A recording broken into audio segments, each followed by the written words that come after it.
బయటికి వచ్చి ఎవరైనా మాట్లాడితే మీ సంగతి కూడా ఇలాగే అవుతుందని చెప్పి బెదిరించినారు. పాపం చిన్న కుటుంబాలు వాళ్ళు వెంటనే మాట మార్చినారు. అబ్దుల్ సలాము తను కూడా వీడియో తీసి చనిపోవడం జరిగింది. చిన్న బాబు ఆ అబ్బాయి తను కూడా వీడియో తీసి చనిపోవడం జరిగింది. ఎంత రౌడీజం గూండాయిజం నంద్యాలలో ఈరోజు చూస్తున్నామంటే ఎక్కడా కూడా ప్రజల కోసము ప్రజా సమస్యల కోసము ఎమ్మెల్యేలు పోలీస్ డిపార్ట్మెంట్ పనిచేయట్లేదు. ఎవడైతే మాఫీ చేస్తాడో కేసులు మాఫీ చేస్తారో ఎవరైతే సెల్యూట్ కొట్టి తప్పుని ఒప్పు చేస్తారో వాళ్ళని తీసుకొచ్చి ఉద్యోగాలకు పెడుతున్నారు. ఆలగడ్డలో కూడా వైసీపీ నాయకులు ప్రజలు పెట్టారు కేసు వాపస్ తీసుకోమని, కేసు ఉండకూడదని. కానీ ఆలగడ్డ పోలీసులు ఈ అమ్మాయి విషయంలో మాత్రము నేను వాళ్ళకి సెల్యూట్ కొడుతున్నా. ఫోక్స్ యాక్ట్ కింద వాళ్ళని లోపల పడేసినారు. వైసీపీ నాయకులు ఒత్తిడి పెట్టినా కూడా వినలేదు. ఎందుకంటే ఒక చిన్న పాప మీద ఆ విధంగా చేసినారు. ఇక్కడ ఏమైంది? ఎస్పీ గారు ఇక్కడే కూర్చున్నారు. ఎందుకు ఇన్ని దాడులు జరుగుతున్నాయి? ఎక్కడ ప్రశాంతంగా ఉన్నారు ప్రజలు? నిన్నటికి నిన్న చిన్నరాయుడు అనే వ్యక్తి చంద్రాయుడు అనే వ్యక్తి 4 బాటిళ్లు దొరికినాయని చెప్పి పోలీసులు ఫోటో తీసి పేపర్లో వేసి ఏదో చాలా పెద్ద ఘనకార్యం చేసినట్టు ఆ 4 బాటిళ్లు కాదు, దాని వెనకల ఎన్ని లారీలు మద్యం పట్టుకున్నారనేది బయటికి రాలేదు. 4 బాటిళ్లు ముందు పెట్టినారు. ఈ వ్యక్తి ఎవరో కాదు, శిల్పా రవికి పర్సనల్ గన్మెన్ అంట, పర్సనల్ సెక్యూరిటీ. ఎమ్మెల్యేగా ఉన్న ప్రభుత్వం ఇచ్చిన సెక్యూరిటీ సరిపోదంట, సపరేట్ సెక్యూరిటీ పెట్టుకొని వాళ్ళతో ఈ విధంగా వ్యాపారాలు చేపిస్తున్నారు. 4 బాటిళ్లు రవి పక్కన తిరుగుతున్న ఈ వ్యక్తి 4 బాటిళ్లు పట్టుకుంటే కేసు రాస్తారా?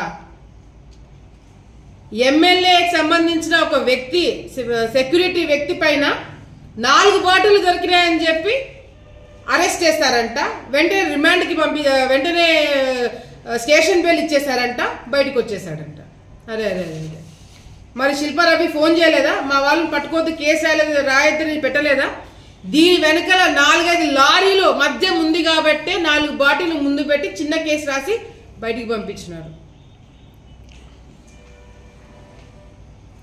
సిగ్గు శరం ఏమన్నా ఉందా అని చెప్పి అడుగుతున్నాం మిమ్మల్ని.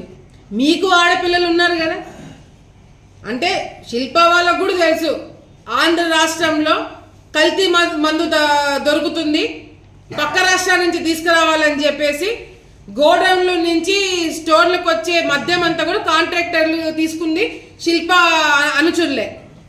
ఆ కర్నూలు నుంచి వచ్చే మద్యంలోనే తెలంగాణ మద్యము, కర్ణాటక మద్యము, నాసిక్ మద్యము అన్ని వేసుకొని తీసుకొచ్చి ఇక్కడ వ్యాపారాలు చేస్తున్నారు. సిగ్గుగా అనిపించట్లేదు మీకు? మీరు ఎమ్మెల్యేలా? మీరు ఎమ్మెల్యేలకు ఎట్లా పనికి వస్తున్నారు? ఆడపిల్ల మీద అత్యాచారం చేసిన వాళ్ళని, ఆడపిల్లలను చంపుతున్న వాళ్ళని కేసులు పెట్టకుండా, అంటే శిల్పా వెంచర్ ఎవరిదండి? శిల్పా మోహన్ రెడ్డి తమ్ముడిది కదా, శిల్పా రవి వాళ్ళ బాబాయ్ కదా, కాపాడుకుంటారు. వ్యాపారాలు జరగాలి కదా. ఆడ రేప్ చేస్తున్నారు, చంపినారంటే ఎవడు కొన్నాడు కదా, కాపాడుకోవాలి కదా. మళ్ళీ కూర్చొని డిస్కషన్స్ అంట హైదరాబాద్లో కూర్చొని, మీరు నేను కూడా ఎక్కడ పేపర్లోనే చదివినా, హైదరాబాద్లో కూర్చొని డిస్కషన్లు, నేను ఎంపీ, నువ్వు ఎమ్మెల్యే, నేను టీడీపీ, నేను అక్కడికి వస్తా ఇక్కడికి వస్తా. ఆడపిల్లల మీద ఈ విధంగా కేసులు మాఫీ చేసి మీరు ఆడపిల్లలకు అన్యాయం చేసిన వాళ్ళని ఎవరిని కూడా చంద్రబాబు నాయుడు గారు ఈ పార్టీలోకి ఆహ్వానం పలకరు. మీరు చేసే అరాచకాలన్నీ కూడా చంద్రబాబు నాయుడు గారి దృష్టిలో పెడతాను, లోకేష్ అన్న గారి దృష్టిలో పెడతాను. మీరు మాయ మాటలు చెప్పి మబ్బి పెట్టి పార్టీలోకి వస్తామని చెప్పి అనుకుంటున్నారేమో. వచ్చినా కూడా వచ్చేది ఇక్కడికే కదా. మీరు పార్టీలోకి వచ్చినా కూడా రోజు మీకు నరకం చూపిస్తా నేను. ఆడపిల్లల్ని ఈ విధంగా, మద్యం ఈ విధంగా 10 రూపాయలు 20 రూపాయలు వడ్డీలకు ఇచ్చి ప్రజల జీవితాలతో ఆడుకుంటున్నారు. ఏ విధంగా, ఏం ముఖం పెట్టుకొని మీరు టీడీపీలోకి వస్తారు? సిగ్గుగా లేదు మీకు? కడుపుకు అన్నం తింటున్నారా, గడ్డి తింటున్నారా మీరంతా, కుటుంబం అంతా? ఆడపిల్లల విషయంలో చేస్తారా రాజకీయాలు? అమ్మాయి చిన్న పిల్లలను మానభంగం చేసి చంపితే వెనకేసుకొస్తారా? మీ ఇంట్లో ఆడపిల్లలు లేరు? మద్యము పక్క రాష్ట్రాల నుంచి తీసుకొచ్చి కల్తీ మందు చేసి ఈడ తాగిపిచ్చి ఆ మత్తులో ఏం తప్పులు చేసినా మీ చుట్టూ తిరుగుతారనే కదా. ఎంతమందిని పొట్ట పెట్టుకున్నారు మీరు? అబ్దుల్ సలాం దగ్గర నుంచి చూసుకుంటే ఎంతమందిని, ఇప్పుడు చెప్పిన పేర్లు కాకుండా మొన్న కానిస్టేబుల్ని చంపినారు, ఒక విలేకరిని అటాక్ చేసినారు. ఎన్ని మర్డర్లు జరిగినాయి ఈడ? పోలీస్ డిపార్ట్మెంట్ ఏం చేస్తుందండి?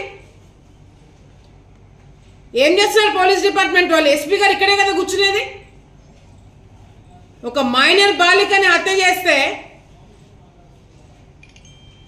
4 పీకి అసలు శిల్పా వెంచర్లో జరిగినప్పుడు శిల్పా చక్రపాణి పేరెందుకు బయటికి రావట్లేదు?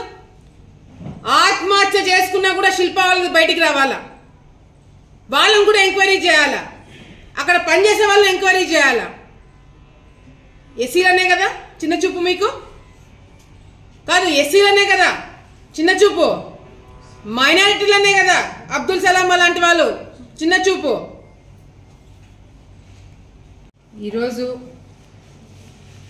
నంద్యాలలో ఈ ప్రెస్ మీట్ పెట్టడము నిజంగానే చాలా బాధాకరంగా అనిపిస్తుంది. ఒకటి, సమాజమే సిగ్గుతో తల దించుకునేలాగా ఈరోజు రాజకీయ నాయకులు, రాజకీయాలు ఈ విధంగా తయారైనందుకు ఏంటి పరిస్థితి, రాష్ట్ర పరిస్థితి ఏంటి, అసలు ఏంటి మెంటాలిటీ ఎట్లా ఉంటుంది రాష్ట్రంలో వైసీపీ నాయకులది కావచ్చు అనేది కూడా ఈరోజు ఊహించుకోవాలంటేనే ప్రజలందరూ కూడా ఒక భయభ్రాంతులకు గురవుతున్నారు. ఈరోజు నేను ఏదో తెలుగుదేశం పార్టీ నాయకురాలను, మాజీ మంత్రిగానో, ఆలగడ్డ ఇన్ఛార్జిగానో, అసలు తెలుగుదేశం పార్టీ అసలు రాజకీయాలు పక్కన పెట్టి సామాన్య ఒక ఆడపిల్లగా ఈరోజు మాట్లాడాలనుకుంటున్నాం. ఈరోజు ఏ ప్రభుత్వమైనా, ఏ రాజకీయాలైనా, ఎవరైనా సరే రాజకీయాల్లోకి రావాలనుకున్న వాళ్ళు కూడా ముఖ్యంగా ప్రతిపక్షంలో ఉన్నప్పుడు కావచ్చు, లేకపోతే అధికారంలోకి వచ్చిన తర్వాత మేము ఏం చేస్తామని చాలా గొప్ప గొప్ప మాటలు, మహిళలకి మర్యాద ఇవ్వాలా, మహిళలని ధైర్యంగా బయటికి తిరిగేలాగా మేము చేస్తాము, ఇట్లా చాలామంది చాలా విధాలుగా మాటలు చెప్పడం జరిగింది. కానీ ఈరోజు ఆడపిల్లలు బయటికి తిరగాలంటే కూడా భయభ్రాంతులకు గురయ్యే రోజులు మళ్ళీ ఈ విధంగా వస్తాయని చూస్తామని కూడా, అది కూడా ముఖ్యంగా ఈ ప్రాంతంలో ఎప్పుడు కూడా అనుకోలేదు. ఒక ఉదాహరణ, గత కొన్ని రోజుల క్రితము ఆళ్లగడ్డలో ఒక మైనర్ బాలిక పైన ఒక వ్యక్తి మొలెస్టేషన్ చేయడం వల్ల అది నా దృష్టికి రావడం జరిగింది. ఆ తల్లిదండ్రులు నా దగ్గరకు వచ్చి, ఇది బయటికి రానికుండా చూడండి అమ్మా, కానీ నాకు న్యాయం జరగాల, కానీ ఇది మీడియాలో వస్తే ఆడపిల్ల ఇబ్బంది పడతాము అని చెప్పి నా దగ్గర చెప్పినప్పుడు, తప్పకుండా దీన్ని బయటికి రానివ్వకుండా ఈ దారుణానికి ఒడగొట్టిన వాళ్ళని తప్పకుండా శిక్ష పడేలాగా చేస్తామని మాట ఇవ్వడం జరిగింది. దానికి తగినట్టుగానే మేము చేయాల్సినవన్నీ కూడా చేశాము. చిన్న పిల్ల, ఆ అమ్మాయితో నేను మాట్లాడాను, 7 సంవత్సరాలు. ఆ అమ్మాయి మాట్లాడుతున్నప్పుడు చాలా భయపడుతూ ఇబ్బందికరంగా మాట్లాడడం జరిగింది. అవన్నీ కూడా నేను సీరియస్గా తీసుకొని డిఎస్పీ గారితో కావచ్చు, పోలీస్ డిపార్ట్మెంట్ వాళ్ళతో కావచ్చు, పై లెవెల్ అందరితో కూడా మాట్లాడి వాళ్ళని అరెస్ట్ చేయించి ఫోక్స్ యాక్ట్ పెట్టించి వాళ్ళని అరెస్ట్ చేయడమే కాకుండా ఇంతవరకు వాళ్ళకి బెయిల్ రాలేదు, వాళ్ళు ఇంకా రిమాండ్లోనే ఉండడం జరిగింది. ఇది జరిగి కూడా చాలా రోజులు అవుతుంది. దీన్ని ఒకవేళ రాజకీయం చేయాలనుకుంటే మేము దీనికి సంబంధించిన ముందే చెప్పిండొచ్చు. కానీ ఒక ఆడపిల్ల విషయం బయటికి రానికుండా ఉండాలని చెప్పిన ఉద్దేశంతో దాన్ని ఎప్పుడు కూడా బయట పెట్టలేదు. ఈరోజు నంద్యాలలో ఇప్పటికే దారుణాలు పాపాలు ఎక్కువైపోయినాయి, వీళ్ళు చేసే అరాచకాలు ఎక్కువైపోయినాయి. నిన్నగాక మొన్న శిల్పా వెంచర్లో ఒక మైనర్ బాలికని వేధించి హత్య ప్రయత్నం చేసి మానభంగం చేశారు, ఆ అమ్మాయిని చంపేశారని చెప్పి నాకు ఒక ఫోన్ కాల్ రావడం జరిగింది. మొన్న రాత్రి వచ్చిన ఫోన్ కాలు, దాని తర్వాత మేము చాలా మంది దగ్గర నుంచి ఇన్ఫర్మేషన్ తీసుకోవడం కావచ్చు, దాని ఇన్వెస్టిగేషన్ మేము సపరేట్గా ఏం జరుగుతుంది, ఎందుకు జరిగింది, ఎలా జరిగింది అనేది కూడా కనుక్కోవడం జరిగింది. ఈరోజు ఆడపిల్లల మీద జరిగే ఈ దాడులని ప్రోత్సహిస్తూ కేసులు లేకుండా ఏ విధంగా తప్పుదావ పట్టియాలని చెప్పి చూసే ప్రతి ఒక్కరికి మేము హెచ్చరిస్తున్నాం. ఈరోజు మీరు ఏదో డబ్బులు ఇచ్చి మేనేజ్ చేసి కేసు మాఫీ చేద్దామని అనుకోవచ్చు. ఈరోజు మీరు చేతిలో మీ అధికారం ఉంది కాబట్టి మీరు చేసిన రేపు పొద్దున మా ప్రభుత్వం వచ్చిన తర్వాత ఆ కేసులన్నీ మళ్ళీ రీఓపెన్ చేపించి రీఎంక్వైరీ పెట్టించి మీ అంతు చూస్తామని చెప్పి కూడా సందర్భంగా మీకు హెచ్చరిస్తున్నాం. రేపు చేసి ఆ అమ్మాయిని చంపడం జరిగింది. ఇది నాకొచ్చిన సమాచారం. 19వ తారీఖు ఈ సంఘటన జరిగింది. మామూలుగా ఈ అమ్మాయి ఎందుకు చనిపోయిందని చెప్పి కనుక్కుంటే సూసైడ్ చేసుకుందని చెప్పి బయటికి చెప్పడం జరిగింది. ఆ సూసైడ్ చేసుకుంది అని చెప్పి ఆ అమ్మాయిని హాస్పిటల్కి తీసుకొచ్చినప్పుడు 2-3 లాయర్లు ఉన్నారు, ఎంఆర్పిఎస్ వాళ్ళు ఉన్నారు. ఎక్కడ కూడా గొంతుకి ఎక్కడ కూడా ఉరి వేసుకున్నట్టు ఎక్కడ కూడా మార్క్ ఎక్కడ కనిపించలేదు. మామూలుగా ఉరి వేసుకొని చనిపోతే నాలుక బయటికి రావడము, కళ్ళ నుంచి గుడ్లు బయటికి రావడము ఇట్లా కొన్ని గమనిస్తాం. కానీ అవన్నీ కూడా ఏమీ జరగలేదు, దీన్ని సరిగ్గా చేయండి మీరు అని వీడియో కూడా తీయలేదని చెప్పి కూడా చెప్తున్నారు. అది మళ్ళీ వాస్తవాలు కనుక్కోవాలి. అవి కూడా ఎటువంటి వీడియో లేకుండా, ఎటువంటి ఆధారాలు సరిగ్గా సేకరించకుండా మామూలుగా అయితే అక్కడ ఒక అమ్మాయి సూసైడ్ చేసుకుందాం, ఎవరైనా సూసైడ్ చేసుకున్నారు అంటే చుట్టుపక్కల జ్యుడిషియల్లో ఉన్న విఆర్ఓ కావచ్చు, రెవెన్యూ డిపార్ట్మెంట్ వాళ్ళు కావచ్చు, ఒక వీడియోగ్రాఫర్ని వీళ్ళందరినీ కూడా పెట్టుకొని బాడీని కిందికి దింపేటప్పుడు చూసినప్పుడు అవన్నీ కూడా వీడియో తీయాల్సిన అవసరం ఉంది. కానీ ఎటువంటివి చేయకుండా, ఎటువంటి సమాచారం రెవెన్యూ డిపార్ట్మెంట్ వాళ్ళకి ఇవ్వకుండా పంచనామా కూడా అక్కడే కూర్చొని రాయాల, అటువంటివి కూడా ఏమి చేయకుండా సొంతంగా వీళ్ళ కొద్దీ వీళ్ళే రాశారు, వీళ్ళ కొద్దీ వీళ్ళే సంతకాలు పెట్టారని సమాచారం మాకు రావడం జరిగింది. ఈ అమ్మాయి మాదిగ, ఎస్సీ మాదిగ. ఎంతమంది ఎస్సీలను ఇంకా మీరు బలి తీసుకుంటారు, ఎంతమంది ప్రజల్ని ఇంకా బలి తీసుకుంటారని చెప్పి కూడా ఈ సందర్భంగా మేము ప్రశ్నిస్తున్నాం. ఇంతవరకు ఎంతమంది చావులు నంద్యాలలో చూసినాం. ఈ 5 సంవత్సరాల్లో ఎంతమంది చనిపోయినారు. అబ్దుల్ సలాం దగ్గర నుంచి మొదలయ్యి ఎంతమంది వీడియోలు తీసి మా చావుకు వీళ్ళు కారణము అని చెప్పిన తర్వాత కూడా ఎంతమంది మీద యాక్షన్ తీసుకున్నారు. ప్రతి ఒక్క చావుకి శిల్ప కుటుంబానికి లింక్ అయి ఉంటుంది, కానీ ఎవరిని అరెస్ట్ చేయరు. డబ్బులు ఇచ్చి మాఫీలు చేస్తున్నారు, డబ్బులు ఇచ్చి కాంప్రమైజులు చేసుకుంటారు. చంపడము కాంప్రమైజ్, చంపడం కాంప్రమైజ్. ఈ కేసులన్నీ రేపొద్దున మేము వచ్చిన తర్వాత రీఎంక్వైరీ పెట్టించి తీరుతాము. మహిళల పైన సిగ్గుగా లేదు? మీరు మనుషుల కడుపుకు అన్నం తింటున్నారా, గడ్డి తింటున్నారా? ఒక ఆడపిల్లని రేప్ చేసి చంపితే కేసు బయటికి రాకుండా ఎట్లా ఉంది? ఆ తల్లిదండ్రులకి ఆ అమ్మాయి బాడీని అప్పజెప్పి పంపించేసినారు. తల్లిదండ్రులు ముందుకొచ్చి ఎందుకు కేసు పెట్టలేదండి? ఇప్పటికే అర్థమైపోయి ఉంటుంది సగం మందికి. మొన్నటికి మొన్న హరికృష్ణ అని చెప్పి ఒక వ్యక్తి వీడియో తీసి నా చావుకి ఫలానా కన్నమ్మ వైసీపీ ఎక్స్ కౌన్సిలర్ కారణం అని చెప్పి నాకు 3 నెలల నుంచి జీతాలు రావట్లేదు ఉండమ్మా అని చెప్పినా కూడా వినకుండా నా మీద ఒత్తిడి పెట్టడం వల్ల నేను చనిపోతున్నాను వీడియో తీసినాడు. మున్సిపాలిటీలో అతను వర్కర్. మీ మీడియా వాళ్ళే కూడా చూశారు కదా, తల్లిదండ్రులు ఫస్ట్ టైం చెప్పినారు, తర్వాత మాట ఎట్లా మార్చారో మీరు చూడలేదా? కాంప్రమైజ్.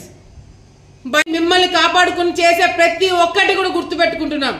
రేపు పొద్దున తెలుగుదేశం పార్టీ అధికారంలోకి వచ్చిన తర్వాత అన్నీ కూడా బయటికి తీస్తాము, రీ ఎంక్వైరీ చేపిస్తాము, కేసులు రీఓపెన్ చేపిస్తాము. అది మీరు గుర్తుపెట్టుకోండి. ఈరోజు పోలీస్ డిపార్ట్మెంట్ ఎవరైతే వాళ్ళకి సపోర్ట్ చేస్తున్నారో రేపు పొద్దున మీరు ఇబ్బంది పడతారు ఏదైనా తప్పుడుగా చేస్తే. అంతేకాదు ఇప్పుడు శిల్పా వెంచర్లో జరిగిన ఈ మానభంగం, ఈ హత్యకు సంబంధించి ఏదైతే హడావిడిగా మీరు పోస్ట్ మార్టం చేసి టకటక చేసి ఆ బాడీని కూడా పంపించేసినారు. మేము రీపోస్ట్ మార్టంకి డిమాండ్ చేస్తున్నాం. రీపోస్ట్ మార్టం జరగాల, సిట్టింగ్ జడ్జితో ఎంక్వైరీ పెట్టించాలా, ప్రతి ఒక్కటి కూడా ఫోరెన్సిక్ ఎక్స్పర్ట్స్ రావాలా. అంతేకాకుండా ఇదంతా కూడా మీడియా సమక్షంలో జరగాల. నిజంగా మీరు తప్పు చేయలేదంటే ఈ డిమాండ్లకి ఒప్పుకోవాలా. ఈ ప్రభుత్వము ఎటువంటి తప్పు చేయలేదు, ఎమ్మెల్యేలు ఎటువంటి తప్పు చేయలేదు, పోలీస్ డిపార్ట్మెంట్ ఏ తప్పు చేయలేదు అంటే ఈ డిమాండ్లకి వెంటనే రీపోస్ట్ మార్టంకి మేము కోర్టులో రిట్ అయిపోతున్నాం, రీ ఎంక్వైరీకి మేము రిట్ అయిపోతున్నాం. తమాషాలా? ఆడపిల్లలకి రక్షణ కల్పించలేని వాళ్ళు ఎందుకండి మీకు ఉద్యోగాలు? ఎందుకు మీకు ఎమ్మెల్యేల పోస్టులు? ఒక చిన్న మహిళకి, ఒక చిన్న పాపకి న్యాయం చేయని వాళ్ళు దయచేసి ఉద్యోగాలు చేయకండి, దయచేసి రాజకీయాల్లోకి రావకండి. మానవత్వం అనేది ఏమైనా మిగులుంటే ఇప్పటికైనా న్యాయం చేయండి. లేదు అంటే అన్నీ రెడీ చేసుకొని ప్యాక్ చేసుకొని రెడీగా పెట్టండి, బయలుదేరి నుంచి. నేనుండంగా ఏ చిన్న పొరపాటును కూడా, ఏ తప్పును కూడా వదిలిపెట్టే ప్రసక్తి లేదు. ముఖ్యంగా మహిళలకు సంబంధించింది, ముఖ్యంగా పిల్లలకు సంబంధించింది ఏ విషయంలో అయినా ఎక్కడైనా సరే నేను డెఫినెట్గా ఇన్వాల్వ్ అవుతాము. ఈ కుటుంబానికి మీరు భయభ్రాంతులు గురి చేసిండొచ్చు, కుటుంబాన్ని భయపడించి డబ్బులు ఇచ్చి వాళ్ళని పంపించిండొచ్చు, కానీ మేము మాత్రము అటువంటివి మళ్ళీ ఇక్కడ కానికుండా గట్టిగా చర్యలు తీసుకుంటాము, తీసుకోబోతున్నామని చెప్పి కూడా ఈ సందర్భంగా వాళ్ళందరూ కూడా మేము హెచ్చరిస్తున్నాం. రేపు పొద్దున తెలుగుదేశం పార్టీ అధికారంలోకి వచ్చిన తర్వాత, చంద్రబాబు నాయుడు గారు ముఖ్యమంత్రి అయిన తర్వాత ఈ 10 రూపాయలు వడ్డీలకు తీసుకొని ఎవరైతే ప్రజల్ని హింస పెడుతున్నారో, ఎవరైతే వాళ్ళ మీద ప్రెజర్ పెట్టి అధికారం ఉంది అని చెప్పి ఆస్తులు రాపించుకుంటున్నారో, రేపు పొద్దున మేము అధికారంలోకి వచ్చిన తర్వాత ఎవరి ఆస్తులు అయితే దౌర్జన్యంగా తీసుకున్నారో వాళ్ళ ఆస్తులన్నీ వాళ్ళకి వెనక్కి ఇప్పించేటట్టుగా మేము చర్యలు తీసుకుంటాం. కాల్మనీ కింద నంద్యాల ఆలగడ్డ ప్రాంతంలో జరిగే అరాచకాలని మేము కంట్రోల్ చేస్తాం. మళ్ళీ అటువంటి పొరపాట్లు జరగకుండా ఇటువంటి ఆత్మహత్యలు వడ్డీలకు తీసుకొని హింస పెట్టి ప్రెషర్ పెట్టి ఆస్తులు రాపించుకొని ఆత్మహత్యలకి ఈరోజు వాళ్ళకి దారి తీస్తుంది. అటువంటి చర్యలు మళ్ళీ జరగకుండా ఉండడానికి, అటువంటి పొరపాటు మళ్ళీ జరగకుండా ఉండడానికి రేపు పొద్దున మేము అధికారంలోకి వచ్చిన తర్వాత ఈ కాల్మనీ కింద ఎవడైతే నడుపుతున్నాడో, ఎవడో కాదు శిల్పా వల్ల నడిపేది, వీళ్ళు మాత్రం పావుల వడ్డీకి ఇస్తారా? ఆడ మీ అనుచరులతో 10 రూపాయల వడ్డీకి తీసుకుంటారా? ఎంత అరాచకాలండి, ఎంత దౌర్జన్యం ఇదంతా. రేపు పొద్దున కాల్మనీ కింద అంతా కూడా ఎంక్వైరీ చేయడం జరుగుతుంది. ఎవరైతే కాల్మనీ కింద మహిళల్ని ముఖ్యంగా ఇబ్బందులు పెడుతున్నారో, మహిళా బ్యాంక్ పెడతారు, మహిళా బ్యాంక్ వెనకాల ఏం చేస్తున్నారో మాకు తెలియదు అనుకుంటున్నారా? రేపు పొద్దున మేము అధికారంలోకి వచ్చిన తర్వాత ఒక్క మహిళ ముందుకు వచ్చి కేసు పెట్టినా కూడా మీ సంగతి మేము చేలుస్తాం. మీరు చేసే అరాచకాలు ఇప్పటికి ఈ వచ్చే ఎన్నికలకి అయిపోయిన తర్వాత ఫుల్ స్టాప్ పెట్టబోతున్నాం. తప్పకుండా నంద్యాలనే కాదు, మా దృష్టికి వచ్చిన ప్రతి ఒక్క అరాచకాలని అడగటానికి మేము తప్పకుండా ప్రజలకి అండగా ఉంటామని చెప్పి కూడా ఈ సందర్భంగా ప్రజలందరూ కూడా హామీ ఇస్తున్నాం.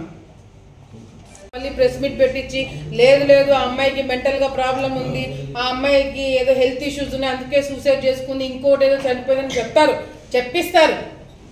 అన్నెసెసరీ. నాకు వాళ్ళు చెప్పిస్తారని తెలిసి కూర్చున్నాను ఇక్కడ. అంత అమాయకంగా ఏం కూర్చోలేదు మేము. మీరు మళ్ళీ వాళ్ళ కుటుంబ సభ్యులతో ప్రెస్ మీట్ పెట్టిస్తారని తెలిసే కూర్చున్నాను. ఇక్కడ తల్లిదండ్రులు చెప్పినారా, లేకపోతే వాళ్ళ డాక్టర్లు చెప్పినారా, వాళ్ళ బాబాయ్ చెప్పినారా, మీరు చెప్పినారా అనేది ముఖ్యం కాదు. ఎంక్వైరీలో ఏది బయటికి వచ్చిన అనేది ఇక్కడ ముఖ్యం. సో మీరు ఎవరితో ఏం చెప్పించినా కూడా ఈ కేసులు డెఫినెట్గా పోలీస్ డిపార్ట్మెంట్ సైడ్ నుంచి ఎంక్వైరీ చేయడం జరుగుతుంది. ఒక సామాన్య ప్రజలకి న్యాయం చేయాలనుకున్న ప్రతి ఒక్కరు కూడా దీని మీద దృష్టి పెట్టాలని, ఈ కేసు ఫాలోఅప్ చేయాలని చెప్పి కూడా నేను డిమాండ్ చేస్తున్నాము. అంతేకాకుండా ఇది కోర్టుకి మేము సపరేట్గా రిట్టేస్తున్నాం, సుమోటో కింద పెట్టిస్తాము. సో డెఫినెట్గా మేము ఏదో తల్లిదండ్రులు పక్కన పెట్టుకొని వాళ్ళతో చెప్పించి ఇది సొసైటీలో జరిగిన ఒక మర్డర్, సొసైటీలో జరిగిన మర్డర్కి ప్రతి ఒక్కరు కూడా రెస్పాన్సిబుల్గా వాస్తవాలు బయటకు వచ్చేదానికి మేము మేము చేస్తాము.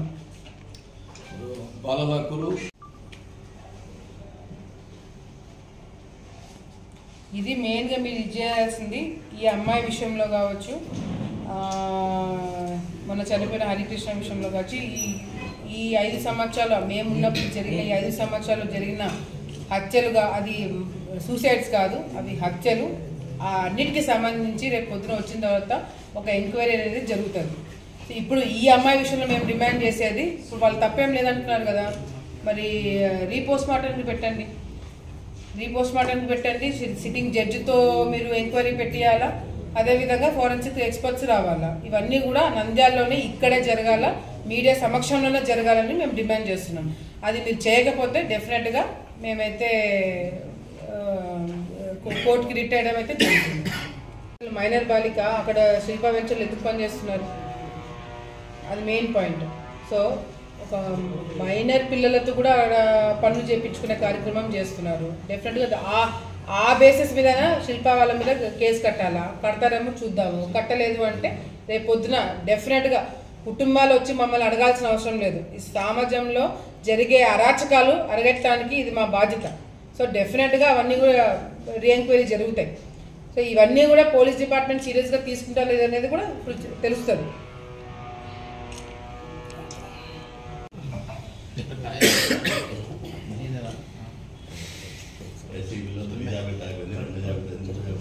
మేము చదివి మేము మాట్లాడుతున్నాము.